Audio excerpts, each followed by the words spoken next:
Абдыкерим Муратов, Чочок кесер.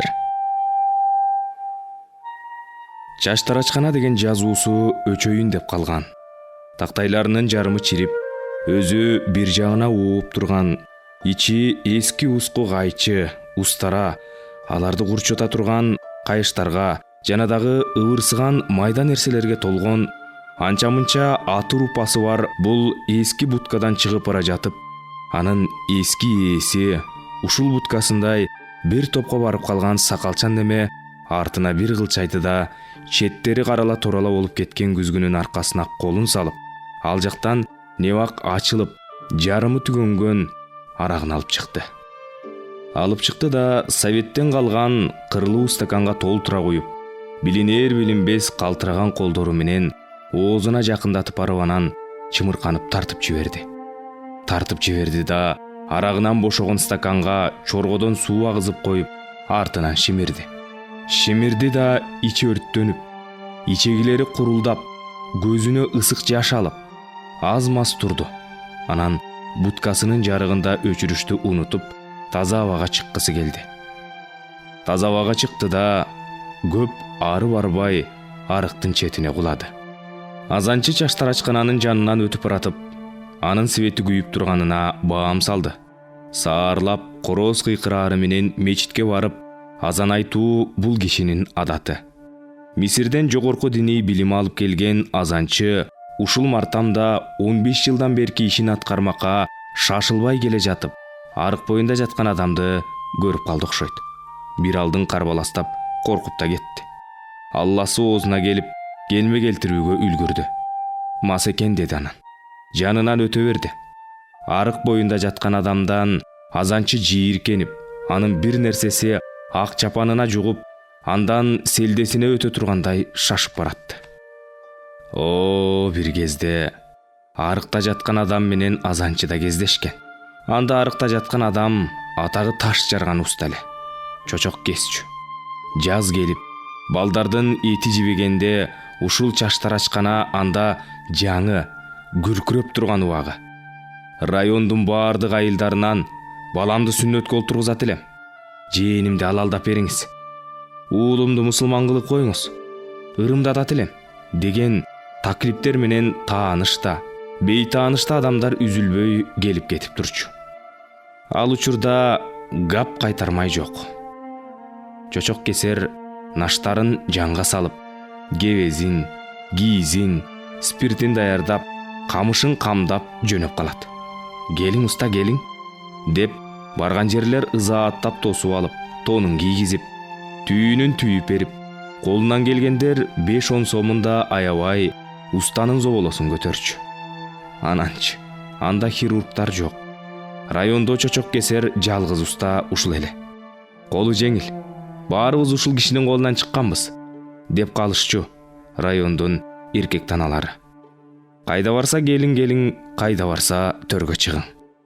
Ошол киши ушул арык боюнда чаңга оонап, денеси муздап баратат. Жанагы азанчынын ата-энеси балага зар болуп, 5 жылдай жүрүшүп, перзенттин айынан оту өчө жаздаар кезде келинге кимдир бирөөлөр шыбырап, ырымдалган баланын чочок этин жесең, ал жагы Алладан го. Бирок ушинтип балалуу болгондор бар экен дегенинен эркеги устаны бир жума ээрчип жүрүп, сүннөткө олтурган баланын жумшак этинен экини кыйла адамдан кийин кезеги жеткенде эптеп устага акелеп жакелеп жүрүп алып келген. Ошону жегендин демиби же Кудайдан болдубу? Соңку жыл эле келиндин боюна бүтүп, кийин ушул бала азыркы ушул жерден өткөн азанчы төрөлгөн. Жашынан молдолукка окуп, аалым аталып, эми минтип кырааты жамаатка жагып, азан айтууга өтүп кетти. Мечит жактан азан угулганда намазга кечиккен дагы 5-6 киши арыкта жаткандын жанынан өтүп баратып, тигиге жалт-жалт карап, бирок ар кимиси көрбөмүш болуп жолун улай берди. Багымдатка даарат алып бараткан булардын баарын тең ушул уста алалдаган. Коркуп турган, ыйлап аткан, апалары аппак шейшеп түү төшөк салып, саздап турган баланын үстүнө уста кирери менен, ал жерге жарык, таң киргендей, башка бир жылуулук, сүйкүмдүүлүк орноп калчу. Бул устанын башкача бир жылдызы бар, дешчү. Балдарды мээр чөбү менен багындырып алат, дешчү. Ушул устаны бизге берген Аллага ыраазыбыз, дешчү.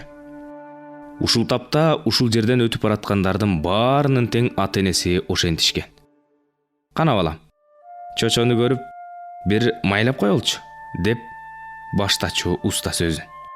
Анан чын эле майын алып чыгып, баланын чочогун майлап, жумшак этин башкача бир жагымдуу укалап, териси кызганда кичине кымчып туруп, колун спирттеп жууп, анан курч устара менен бир тартып койчу. Балдардын билгени билет, билбегени апасы берген оюнчуктарга алаксып жата берет. Уста болсо курмушусун күйгүзүп, кан чыгып аткан жерге акырын басып коет. Ошондо гана мусулман болушуң менен, жигит болушуң менен, алалданышың менен, деп туугандары балага акчасын да, тапкан ташыганын да көтөрүп келишет. Устага болсо алдына аш, үстүнө тон тартылат. Андан ары уста эшикте кезерип күтүп турган дагы башка баланын атасын ээрчип кетет. Ошентип уста келген айылдагы 3 же 5 жаштагы балдар жапырт сүннөткө олтургузулуп жатып калат. Балдар бири-биринен "Сени ким олтургузган?" деп сурашат. "Сыймык менен паланча уста" дешет, бизден устанын атын айтып. Сагыр балдардын атасы алыс сапарга кеткендердин үйүнө өзү эле кирип барып, аердин шарты болсо балдарын алалдап чыгып кетет. Шарты болбосо өзү менен ээрчитип кетип, үйүнө алып барып мусулман кылып жөнөтүп ийет. Ошол балдар азыркы чоң кишилер. Мына устанын жанынан топтошуп намазга өтүп баратат. Дагы 4 кетип атат. 2 ата, 2 бала. Аталар картаң. Балдар орто жаштан ууп калган. Бул бараткан орто жаштагы балдардын экөөнүн тең жанындагы кары аталары кезегинде бардар кишилер эле. Экөө тең коммунист болчу. Бирөөсү райкомдо инструкторбу, башкасыбы айтор бир балекетинде иштечү. Экинчисинин атасы болсо колхоздо парторг эле. Экөө тең жогору жактан чоочуп, баласын отургузду деген партиялык жалаадан коркуп, ушул балдарын ушул устанын үйүнө алып келип, оңбогон көп оокат менен таштап кетишкен. Уста өзү ырымдап, баарын бүтүрүп, анан чоңдордун колуна салып берген. Эми бул экөөнүн ошондогу коммунизмди курчу аталары да молдо болуп, бул алал, бул арам деп масала айтып олтурат. Кез-кез дааватка да чыгып калат. Ошондо устанын колуна балдарын тапшырган эски коммунист, эмки молдолор да, 10 күндөй ак тузун таткан 2 бала да минтип, ата ордуна аталык парзын аткарып, алалдаган адамдын жанынан жийиркенип өтүп кетти. Уста аталып, уста даңкы менен далайга жеткен бул кишинин ишин кийин врачтар бүтүрүп калды. Адамдар эскинин калдыгы деп устаны чакырбай койду. Түгүл аны чочок кесер деп шылдыңдап карагандар да табылды. Ошондо ал эл кыйналбай тапсын үчүн калп эле ачып алган чаштарашканасын жаппай, өткөн кеткендин чачын алуу менен алектенди. Канткен менен бара-бара чач алдыргандар да бул кишиге кем каттоо болуп, акыры барып күнүнө келсе бирөө, экөө келип, келбесе жок. Бекерчилер азастан арак иччү жайга айландырып, соңунда өзү да кантип аларга аралашып кеткенин билбей калды. Багат көрөт деген балдары да коммерсант болчубуз деп бир көргө тентип жоголду. Намазкөйлөр сааркы намаздан кайтты. Алар арыкта жаны чыгып аткан устаны көрбөмүш болуп, ылдыйкы көчөдөгү өлгөн жерге көз көрсөтүү үчүн өтүп кете берди. Устага эртең келишет.